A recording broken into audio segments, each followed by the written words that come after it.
Trust me, I didn't have to play the demo 3 times, but I chose to. You're gonna want to check this out, guys.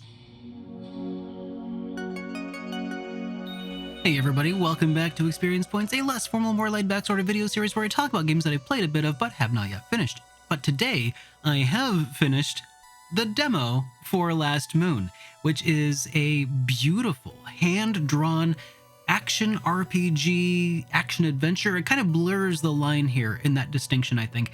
Strongly inspired by games like the top-down Zelda titles, Secret of Mana. It's currently being developed by Sköll Studios, I hope I said that right, in France. It's led by Vincent Mettello, I probably said that wrong, and it has been in the works since about 2018. Now, the game was not Kickstarter though. Instead, it's actually backed by a publisher called Justine International, who, again, I probably pronounced that wrong again, who will help bring it to PC and apparently major consoles as well. In fact, I first learned about this game during the Nintendo Indie World Showcase, and I had to go search for it, and it looks so beautiful. So anyways, we at least know that it's definitely, almost probably definitely coming to the Nintendo Switch. Could you imagine if it didn't? Yeah. Right now, though, there is a demo available on Steam. Originally, it was targeting like a 2025 release date, but I did talk to the devs prior to this to confirm that it's actually looking like it's going to be more like a 2026 release. So the demo feels like what I would call maybe like a vertical slice demo where you play the very beginning of the game. It feels really good. I mean, it's a very beautiful game, but the gameplay itself feels really solid. I will say I did encounter a bug that at first made me think that this was just a really, really tough game. The bug made it so that every bit of damage that I did throughout the game, up to a certain point, I was only doing like 1 or 2 damage with my hit with a sword or a spear. And so it felt like I was playing like this really hard as balls game, and I was like, oh my god, what is going on? I reached out to the devs and they're like, oh, I think that's a bug. So I started a new game and it's been so much better. I mean, maybe better isn't the right word, because that experience, it gave me a pretty interesting insight. It's designed really well, the whole area. Despite the fact I was only doing 1 or 2 damage to all of these enemies, I was still able to manage it up to a certain point. That said, every enemy encounter felt like a mini boss fight, but it was manageable. And so I think, I really feel like, even though that was a bug, I really hope that at some point they maybe implement an official like hard mode or hardcore mode. I feel like if it wasn't quite as difficult, but it was close to that, if it scaled a little better, maybe that would have been feasible for this game. Anyways, I hope that they implement some sort of hard mode later on, because once I was able to start a new game, it was pretty smooth sailing. That said, by that point, I had been forged in a pretty hot fire, so the most of the gameplay that you'll see here is going to be of my second or actually maybe third run through the demo, because I'm actually like almost 8 hours into the game at this point, because I've just been replaying it over and over because it's actually really fun, even though my first half of a run took like 4 hours to get to a point where I'm just like, I can't progress any further. Yeah, that was me being pretty obstinate, but otherwise, that small bug aside, I will say they did resolve the bug within a day. So the developers are actually really, really responsive. I highly recommend that if you do encounter any bugs while trying out the demo, join their Discord and just let them know, and I'm sure they'll get it sorted out in no time. So story-wise, the game sort of also has a little bit of a Dark Souls-y vibe where the world has already been destroyed. An undead wizard has apparently cursed the moon, breaking it apart, and the pieces have shattered to the earth, and it's up to a chosen lunar knight to save the world of If, and the If tree itself, which is sort of kind of reminds me of the Mana tree, right? And it looks like we'll eventually see this place that I discovered in the game called Selene Village. It sounds like that's going to eventually become like a central hub.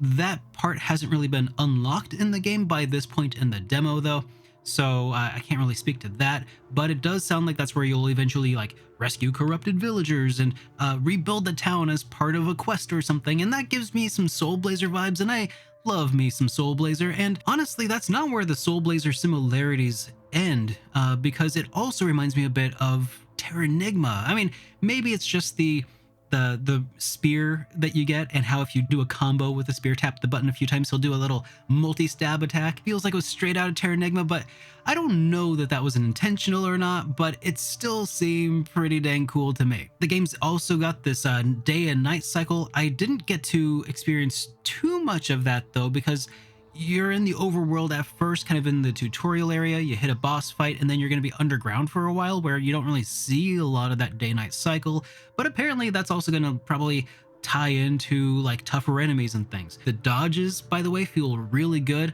and blocks, and also with the spear you can repel enemy attacks back at the enemies, and it has kind of another touch of that Souls influence with bonfires at various points where you can rest and heal back up. And it changes your respawn point. And there's also a restoration mechanic that feels kind of similar to a twist on like the Estus flask. If you hit enemies enough, your flask, for lack of a better word, kind of regenerates. And there's also points in the game where you can pick these things up, these orbs that regenerate your Estus flask. And it's like a one-time heal, but you have to hold down the button for a good few seconds before the heal actually kicks off and takes effect. So you got to be mindful about positioning of yourself and where the enemies are and what their patterns are, and time your healing. But it doesn't have that Dark Souls learning curve, especially now that I was able to get past the issue with the bug that made all the enemies super tough. Again though, feels like there should be some sort of hard mode or hardcore mode, even a nightmare mode if you will. I think some of y'all might actually enjoy that. There will be, though, eventually about 8 different weapon types with their own skill trees, plus runes with which you can customize your character. And so like as you fight other enemies, this other meter builds up. You can hit the R3 button on your controller and it does this big AoE attack. And the skill tree for the sword was available, and I was able to unlock a couple of things within it, but I wasn't able to do a whole lot of exploration within that skill tree. But it feels like it's going to be really, really good. I'm really excited about this so far. So eventually, though, there will be about 70 different skills and 30 different runes to allow for varied build varieties, from heavy melee damage or maybe magical-oriented playstyles. And while the demo itself is brief, I mean, brief-ish, my first playthrough took a lot longer because of the hard mode, but by my final run through it, my third time through, I was able to finish the entire demo in about like 70 minutes or so. I already got to play out with a few possible loadouts, and that was pretty nice. Now, the game is not what I would call open world, but the world is still pretty open and interconnected. There's not like different zones that you warp between or anything, at least not yet anyways, but there will be about 9 different regions with 50 different monster types and plenty of bosses. Feels kind of like a action RPG equivalent of like a Metroidvania though. Like the map is sprawling and long hallways and lots of different passageways. There's no like going down in like elevation, I guess, but there is a really wide and sprawled out map that feels kind of Metroidvania-ish, and you can always use that to return back to familiar territory if you get lost on your way somewhere else. This entire demo, and I think the entire campaign, can be played in 2-player couch co-op mode, with the combat that scales whether you're solo or duo. Now, this local co-op is available in the demo, but I wasn't able to explore it myself very much because I'm more of a single-player player. But even so, the prospect of it sounds pretty dang exciting, especially because I know a lot of you all really enjoyed Secret of Mana and Trials of Mana, Secret of Evermore. I guess Evermore didn't really have 2-player co-op unless you did a mod of the game, but anyways, that's neither here nor there. The art style of the game is freaking beautiful, and it's all hand-drawn and animated just beautifully. Almost Studio Ghibli-like, but I think it kind of reminds me a little bit more of like the older Zelda art style, like from the old game manuals. And it's already won a few festival prizes for its visuals, which is absolutely well deserved. This game is freaking gorgeous, and musically, it's kind of minimalist, I think. It's very atmospheric, and the sound design is beautiful. It gives it a very broody kind of feeling atmosphere. You don't hear a ton of music, but like when you sit down at the campfire, you get to hear the player, or the character, the hero, kind of plucking away. I don't know how to describe the vibe exactly, but it's nice. It's very pleasant. The system requirements for this demo are pretty light. It runs on pretty modest hardware, but It does run a little bit heavier than what you might expect from like a typical, pixel art RPG, because a lot of the visuals are really high resolution drawings and animations that are multi-layered, and because of that, it ran pretty well on what I'm calling my $100 indie console prototype, which is what I used to capture all of the footage that you're seeing here today. 1080p was just a little bit much for this console, but at 900p with a few settings tweaks, it was running at a pretty solid 60 frames.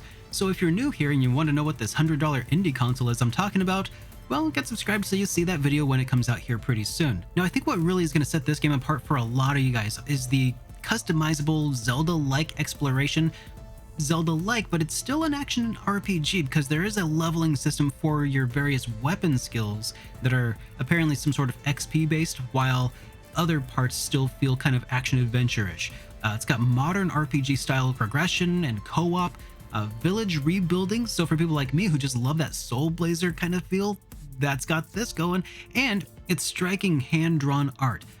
The dodge roll mechanic also feels really at home in this action adventure title, feels so good. The movesets are all really satisfying, though maybe a little bit limited at times for this demo, but again, with 8 eventual weapons to choose from, that might not really be such a limiting issue in the future for the full release, which again I've been told is going to be sometime in 2026. So if you want to get your feet wet just to start with and see if this is a game that you really want to keep an eye on, I know I am.